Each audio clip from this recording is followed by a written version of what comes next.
آج کی ویڈیو میں آپ جان سکیں گے سپریم کورٹ آف پاکستان کے نئے چیف جسٹس کے طور پر حلف اٹھانے والے جسٹس قاضی فائز عیسیٰ کی زندگی کے حوالے سے۔ جسٹس قاضی فائز عیسیٰ 26 اکتوبر 1959 کو کوئٹہ میں پیدا ہوئے۔ پاکستان میں ایک نسلی درانی پشتون خاندان میں پیدا ہوئے۔ ان کے دادا قاضی جلال الدین 19ویں صدی کے آخر میں افغان امیر عبدالرحمن کے دور میں محروم ظلم و ستم کی مخالفت کی وجہ سے افغانستان سے فرار ہو گئے تھے۔ وہ برطانوی ہندوستان کے صوبہ بلوچستان میں منتقل ہو گئے اور برطانوی راج کے دوران کلات کی پرنسلی ریاست کے وزیر اعظم کے طور پر خدمات انجام دیں۔ وہ قاضی محمد عیسیٰ کے بیٹے ہیں جو پاکستان تحریک آزادی کے کارکن تھے اور محمد علی جناح کے قریبی ساتھی تھے۔ مسلم لیگ کی بلوچستان شاخ کے صدر کے طور پر خدمات انجام دے رہے تھے۔ وہ سینٹرل ورکنگ کمیٹی کے واحد رکن تھے۔ آل انڈیا مسلم لیگ بلوچستان سے پاکستانی سفارتکار اشرف جہانگیر قاضی ان کے پہلے کزن ہیں اور جینیفر موسیٰ ایک آئرش پاکستانی سماجی کارکن اپنے چچا قاضی محمد موسیٰ سے شادی کے ذریعے ان کی خالہ زاد تھے۔ انہوں نے اپنی پرائمری اور سیکنڈری تعلیم کوئٹہ میں او لیول اور اے لیول مکمل کیا، کراچی گرامر سکول سے کیا اور قانون میں لندن سے انہوں نے اپنا بار بی اے اور پروفیشنل امتحان انصاف court school of law London سے دیا اور اسے bar of England and Wales میں بلایا گیا۔ کورٹس وفاقی شرعی عدالت اور سپریم کورٹ آف پاکستان کے سامنے 27 سال سے زائد عرصے تک قانون پر عمل کیا اور بلوچستان ہائی کورٹ پر bar association, Sindh high court bar association اور سپریم کورٹ کے تاحیات رکن رہے۔ Court bar association of Pakistan اپنی ترقی سے پہلے وہ پاکستان کی معروف قانونی فرموں میں سے ایک میں سینئر پارٹنر و قانونی چارہ جوئی کے سربراہ تھے۔ وقتاً فوقتاً انہیں ہائی کورٹس اور سپریم کورٹ نے ایمیکس کیوری کے طور پر بلایا اور بعض پیچیدہ مقدمات میں مدد فراہم کی۔ انہوں نے بین الاقوامی ثالثی بھی کی ہے۔ لاتعداد مقدمات جن میں وہ بطور وکیل پیش ہوئے قانون کے جرائد میں رپورٹ ہوئے ہیں۔ اپنے عہدے پر فائز ہونے سے پہلے جسٹس عیسیٰ پاکستان کے انگریزی اخبارات کے لیے باقاعدگی سے لکھتے تھے۔ انہوں نے پاکستان میں mass media laws and regulations نامی کتاب مشترکہ طور پر لکھی اور رپورٹ بھی لکھی۔ جسٹس قاضی فائز عیسیٰ نے 5 ستمبر 2014 کو سپریم کورٹ آف پاکستان کے جج کی حیثیت سے حلف اٹھایا، جہاں وہ اس وقت سینئر ترین جج رہے۔ انہوں نے ڈسٹرکٹ بار ایسوسیشن راولپنڈی بامقابلہ فیڈریشن آف پاکستان کے معاملے میں سخت اختلاف کیا، جس نے فوجی عدالتوں کے ذریعے عام شہریوں کے مقدمے کی سماعت کی۔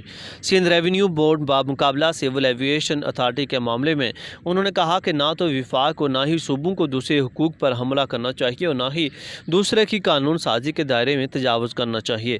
سندھ پبلک سروس کمیشن کے چیئرمین کی اہلیت سے متعلق از خود نوٹس کیس میں جسٹس عیسیٰ نے حکومت سندھ کو ہدایت کی کہ وہ اہل امیدواروں کے بالترتیب انتخابات اور تقرری کے عمل میں مکمل شفافیت کو یقینی بنائے، کیونکہ ان کی کارکردگی اور کام اقربا پروری اور یا بدعنوانی کے عقبی دروازے سے داخل ہونے کی اجازت والے نااہلوں سے کہیں زیادہ برتر ہو۔ جسٹس قاضی فائز عیسیٰ نے از خود نوٹس کیس میں سرکاری پروجیکٹس میں غیر قانونی کاموں کی نشاندہی کی۔ 2016 کا 19 جس میں اس نے مشاہدہ کیا کہ ان بڑے فنڈز کے ذمہ دار افراد کے ایک چھوٹے سے گروہ کو لگایا جاتا ہے۔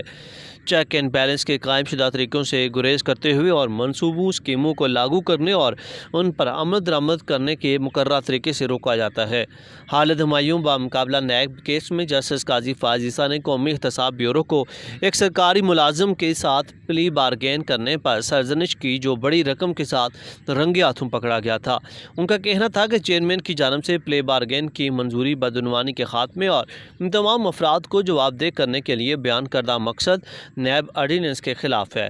اس کے بجائے نیب کی طرف سے یہ پیغام آتا ہے کہ اگر کوئی صرف ضبط شدہ رقم کے حوالے کرتا ہے تو اسے چھوڑ دیا جائے گا۔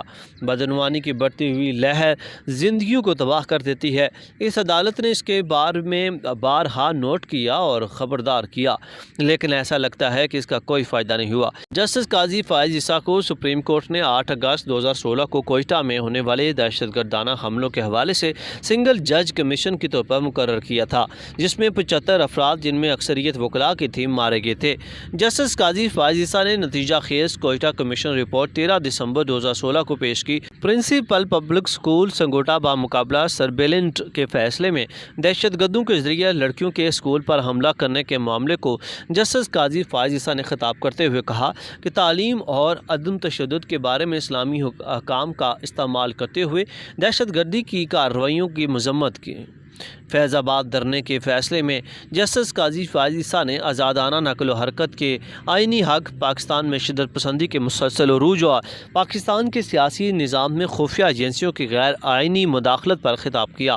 فیصلے کے اندر یہ دیکھا گیا کہ انتہا پسند جماعتوں کی مفت تشہیر اور اشتعال انگیز تقاریر کی نشریات نے مظاہروں کو پرتشدد اور پورے پاکستان میں پھیلنے کی اجازت دی تھی۔ جسٹس قاضی فائز عیسیٰ نے کہا کہ دوسروں کے حقوق کی خلاف ورزی کر کے حقوق کا استعمال نہیں کیا جا سکتا۔ اس طرح بغیر ضروری اجازت کے عوامی سڑکوں پر جلسے یا دھرنے نہیں ہو سکتے تھے۔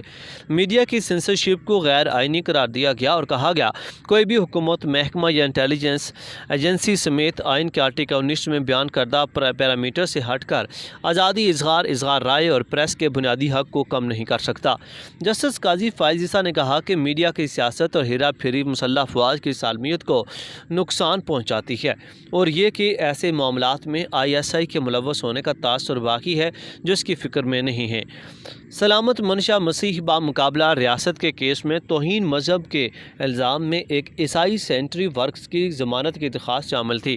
جسٹس قاضی فائز عیسیٰ نے کہا کہ اسلامی فقہی اصولوں کی پاسداری کرنا اور منصفانہ ٹرائل مناسب عمل کے آئینی طور پر ضمانت شدہ حق کا اطلاق کرنا اور اس بات کو یقینی بنانے کے لیے ہوشیاری سے کام لینا کہ کسی بے گناہ کو مذہب سے متعلق جرائم کے سلسلے میں غلط طور پر سزا نہ دی جائے، جبکہ صرف ناممکن ہو گواہوں کی زبانی گواہی پھر تصدیق ہونی چاہیے۔